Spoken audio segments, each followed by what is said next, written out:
Olá, meu nome é Heitor Alves e você está no canal Cristualidades. Hoje nós vamos falar sobre a oração e a teologia do monte. Orar no monte é melhor do que em outro lugar? Eu devo ou não orar no monte? Teologia do monte? O que é isso? Vou tentar responder essas perguntas, mas antes já deixa o seu like, se inscreva no canal se ainda não for inscrito, beleza? E sem mais enrolação, bora pro vídeo.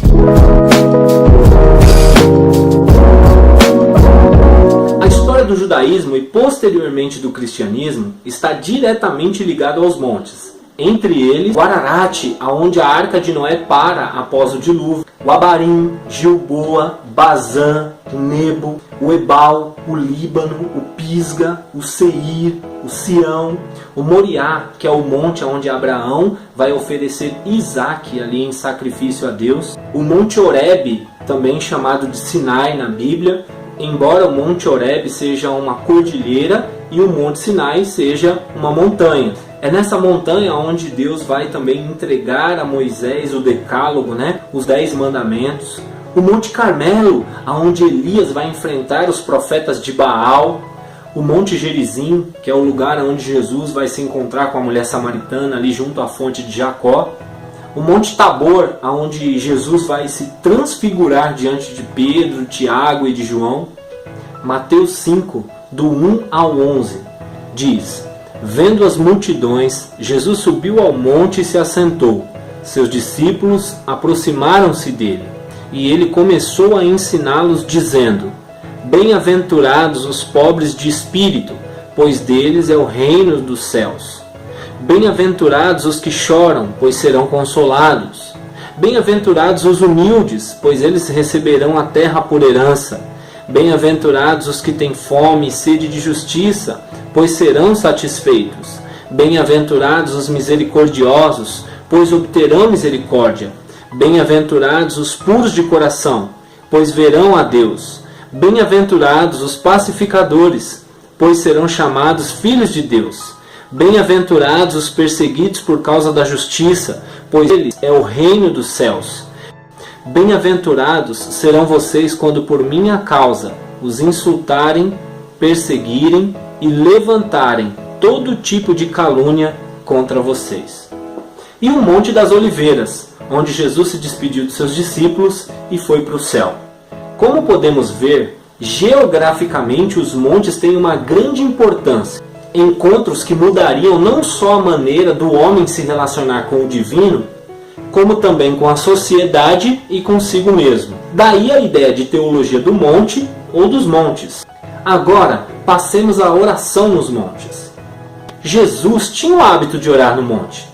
Num daqueles dias, Jesus saiu para o monte a fim de orar e passou a noite orando a Deus. Ao amanhecer, chamou seus discípulos e escolheu 12 deles, a quem também designou como apóstolos. Lucas capítulo 6, versículo 12 e 13.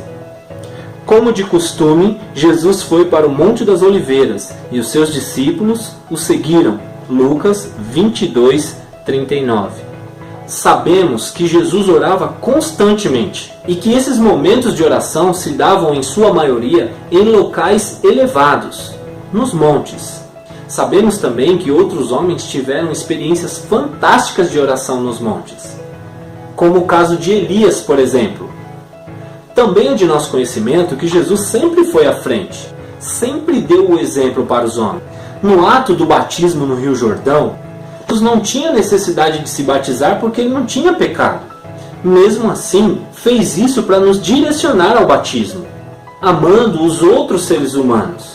Jesus realmente nos deixou muitos exemplos a seguir. Mas será que essa questão da oração feita no monte também é para ser seguida literalmente?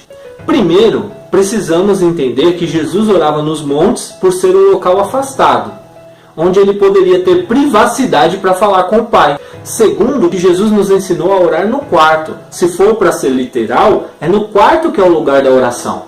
E terceiro, não existe lugar melhor para se orar.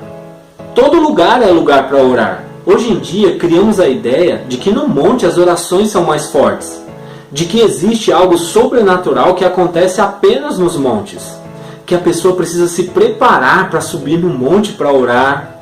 Tipo, a pessoa precisa se preparar para entrar na presença de Deus, como se isso fosse necessário apenas no monte. Enfim, criou-se vários mitos acerca de orar no monte. Respondendo às duas perguntas iniciais, orar no monte é melhor do que orar em outro lugar? Não, orar no monte não é melhor do que orar em qualquer outro lugar. Você vai concordar de que a oração é o melhor lugar para se estar, independentemente do lugar onde se ora. Ou seja, não é o lugar que favorece a oração, é a oração que favorece o lugar. A segunda pergunta foi, devo ou não orar no monte? Bem, realmente você não precisa ir orar no monte, mas deve orar em todo e qualquer lugar, inclusive nos montes. O que quero dizer é que você pode ir no monte orar. O problema é todo o misticismo que se criou ao redor do monte. O monte é apenas mais um lugar onde você pode falar com Deus. Nada mais do que isso. A igreja, a sua casa, o seu quarto ou qualquer outro lugar onde você orar, você vai ser encontrado por Deus. Lembre-se disso. Obrigado por assistir o vídeo até aqui. Se gostou, deixa aquele like, se inscreva no canal e ative o sininho para receber os próximos vídeos. Compartilhe com a galera e até o próximo vídeo.